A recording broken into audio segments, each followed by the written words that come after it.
Senhor Jesus Cristo. Para sempre seja louvado nossa Mãe Maria Santíssima. Em nome do Padre, do Filho e do Espírito Santo. Amém. A Epístola foi extraída de São João. Caríssimos, não vos admireis de que o mundo vos tenha ódio. Nós sabemos que fomos transladados da morte, do pecado para a vida, da graça, porque amamos os nossos irmãos. Aquele que não ama permanece na morte. Todo o que tem ódio a seu irmão é homicida. E vós sabeis que a vida eterna não tem morada em nenhum homicida. Nisto conhecemos o amor de Deus, em que Ele deu a sua vida por nós, e nós devemos também estar preparados a dar a vida pelos nossos irmãos. O que tiver bens neste mundo, e vir o seu irmão em necessidade, lhe fechar as suas entranhas, como estará nele a caridade de Deus? Meus filhinhos, não amemos somente de palavra e com a língua, mas por obra e em verdade. Hoje nós estamos no segundo domingo depois de Pentecostes, o domingo dentro da oitava do corpo de Deus. E temos muitas meditações para tirar daqui. Muitos hoje deixam para falar sobre o dia de hoje, preparando as almas para o domingo e para os dias de festa, dizendo que nada há mais importante e que aqueles que trabalham nestes dias, ou que fazem trabalhar, ou que pelo menos não buscam santificá-lo, estão a desrespeitar como aquelas pessoas que passavam na estrada e que excusavam-se para o servo daquele Senhor e não foram para a sua ceia. Nosso Senhor Jesus Cristo, Ele nos chama para o domingo. Tanto que dizemos que é o domingo, dies domenica, o dia do Senhor. E também os seus dias de festas, como a festa de Corpus Christi, Sagrado Coração de Jesus, e algumas outras festas importantes para a igreja. Mas muitos padres falam sobre isso, eu mesmo já falei por vários anos seguidos, e é desnecessário falar sobre isso hoje. Outros podem falar que sobre a salvação neste momento, e em parte também falarei. Muitos querem usar para a escusa da salvação os meios do mundo. Eu tenho trabalho, eu tenho filhos para alimentar, eu tenho pessoas que estão sob meu cuidado, eu tenho um pai, tenho uma mãe que estão ali necessitados, ninguém quer ficar por mim ali naquele lugar, não posso deixar a minha casa para ir um momento para a igreja, não posso fazer oração, não tenho preocupação com a minha salvação. Pois bem, o Senhor que convidou as pessoas para as núpcias, ou seja, convidou as almas eleitas para o paraíso, será que vai recebê-lo no último dia? E se hoje for para a eternidade, será que estará ali? Aquelas pessoas que tardam para confessar, que tardam para os sacramentos, será que estarão ali no dia das núpcias no paraíso?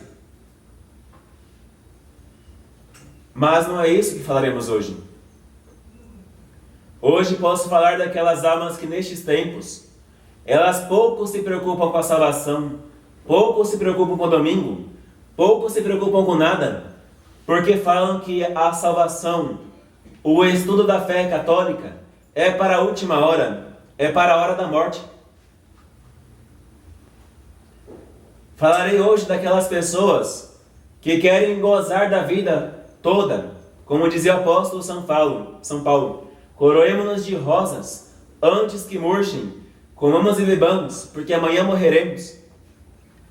Falaremos hoje dessas pessoas que deixam para a última hora o buscar a salvação de fato, buscar a religião, buscar a Deus, buscar a igreja. E quando buscam, não buscam do jeito que é a verdadeira fé, mas buscam do próprio jeito e fazem a sua própria doutrina. Primeiramente, foi convidada uma pessoa que disse: comprei uma quinta e é necessário ir vê-la. As pessoas hoje se colocam decididamente no trabalho, nos afazeres familiares. Acham que se morrerem tudo vai acabar. Se desaparecerem por um segundo, tudo está acabado. Mas pensemos um pouco. Neste mundo ninguém é insubstituível. Quando nós estamos fora de nosso convívio familiar e estamos fora de nosso trabalho por 5 minutos, de repente arruma um substituto. A mulher fica viúva em um dia, em muitos lugares, logo no outro dia já está com outro homem. O marido fica viúvo num dia, e não muito tempo depois já se entrega aos prazeres da carne novamente. Os filhos perdem os pais. Quando são de menores, ainda vão para um orfanato e conseguem uma pessoa para cuidá-los. Quando são de maiores, eles não estão mais nem aí, vão trabalhar e ver sua vida.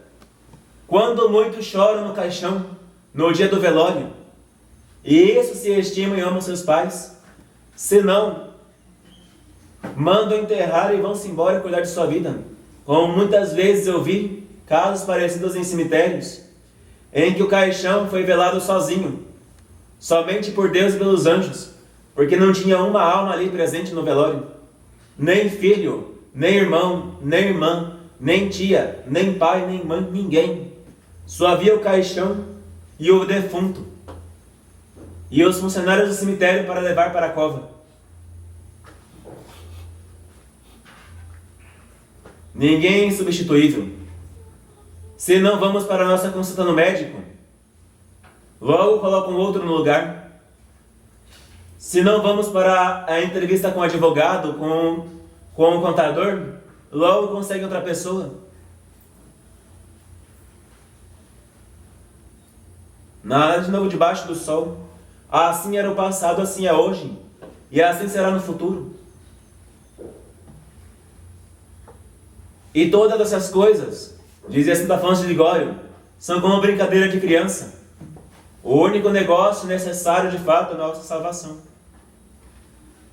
De que adianta o homem ganhar o mundo inteiro se vier a perder a sua alma? Portanto, devemos sim buscar a nossa salvação com temor e tremor. O outro homem conseguiu 5 juntas de bois e não foi para o casamento, não foi para o banquete. A primeira pessoa conseguiu se livrar da quinta, conseguiu se livrar do trabalho, mas prefere comer com os bois e viver nas falsas doutrinas e falsas religiões. Prefere viver nas seitas e nas parafernálias do século, onde o prazer é equivalente à vida consagrada, onde Deus é equivalente ao mundo e ao demônio. É impossível. Não há como agradar a 2 senhores. Não há como agradar 2 senhores, porque ou amará a um e odiará o outro, ou obedecerá a um e desprezará o outro. Não dá para servir a Deus e a riqueza. Não dá para servir a Deus uma falsa religião. A palavra religião quer dizer religare. Religar-se, voltar ao caminho certo. Se alguém se desligou de alguma coisa, ela tem que escolher o meio certo para se religar a essa coisa. Se eu tiro um plug da tomada, eu não posso colocar de novo a não ser numa tomada. Se alguém tira a mesa do centro da cozinha, não vai ter outro espaço para colocá-la a não ser no centro da cozinha ou do refeitório. Não dá para se desligar de Deus e querer se ligar a Ele da maneira que quiser. Deus é o organizador das coisas. Ele criou o homem. Ele que restituiu o homem ao estado de graça. E Ele que determina os meios que quer conservar o homem no estado de graça. Se eu ofendo uma pessoa, eu não posso voltar a amizade com aquela pessoa pelos meus meios, mas pelos meios da pessoa. Se assim é com os seres humanos nessa terra, quanto mais com Deus que está nos céus? Não, eu me desquitei de Deus, eu pequei.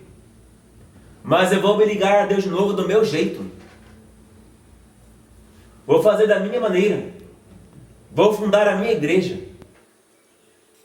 A minha religião. Quem pode fundar uma religião é Deus. Quem pode determinar uma religião é o próprio Deus onipotente, e ninguém mais.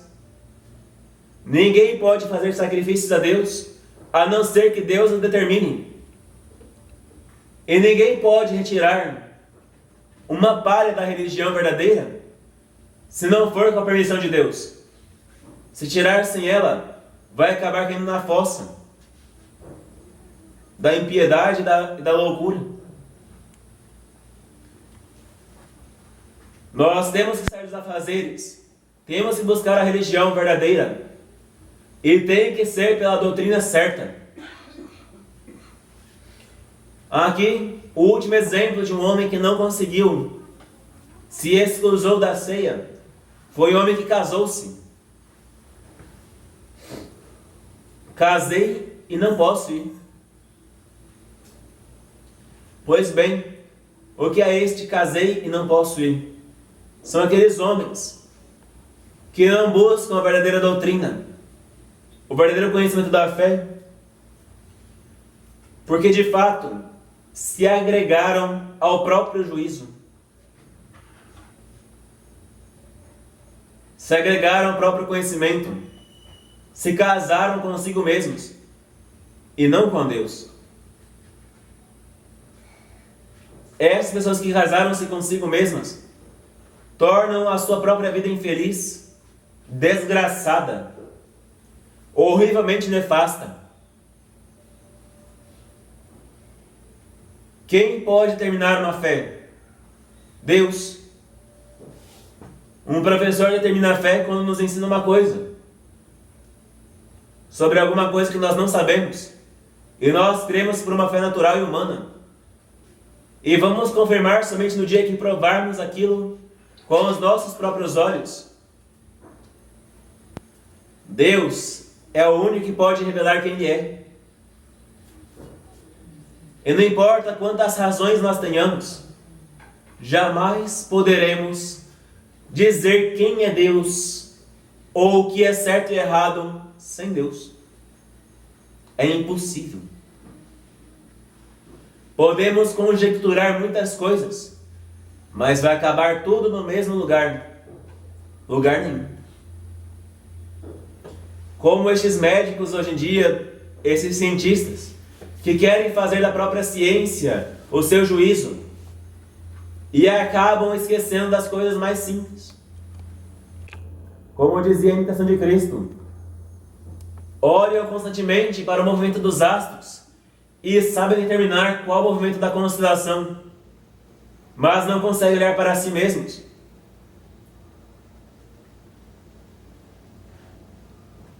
É insanidade buscar Deus onde Deus não está.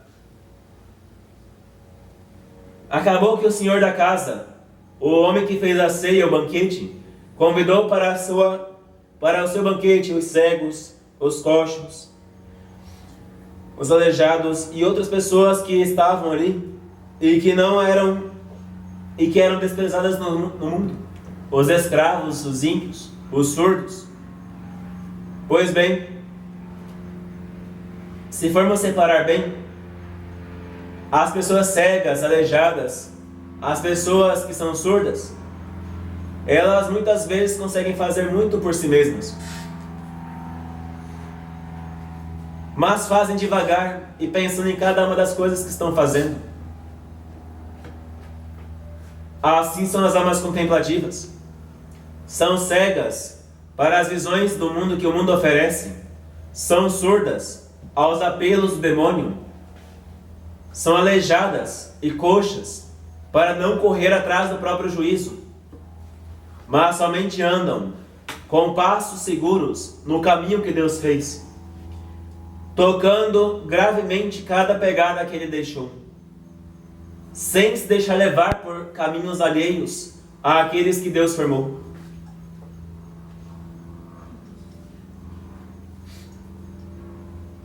Quando nosso pai seráfico fundou a Ordem dos Frades Menores, ele vivia uma vida tão santa e tão reclusa do mundo, que muitas vezes era chamado de lunático, como dizia São João.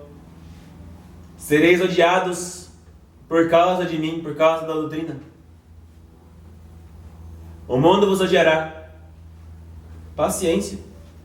São Francisco foi odiado pelos ricos, porque jogou fora aquilo que eles lutavam para manter.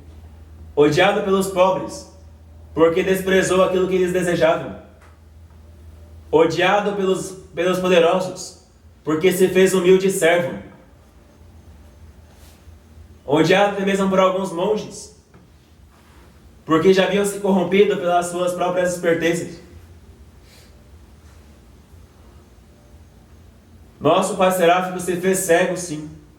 Cego para as coisas do mundo, surdo para o demônio. Se fez aleijado para os caminhos deste século e para as riquezas. E quando parecia que ninguém iria lhe seguir os passos, eis que apareceu outra pessoa tão louca quanto ele, Santa Clara de Assis. E eis que ela andava atrás dele sobre suas pegadas. E depois disse: por que pisa sobre minhas pegadas? Porque elas são grandes e profundas. Se nós queremos a nossa salvação, devemos ser como São Francisco, como Santa Clara, as únicas pegadas que de fato podem nos levar à salvação. Ave Maria Puríssima. Sempre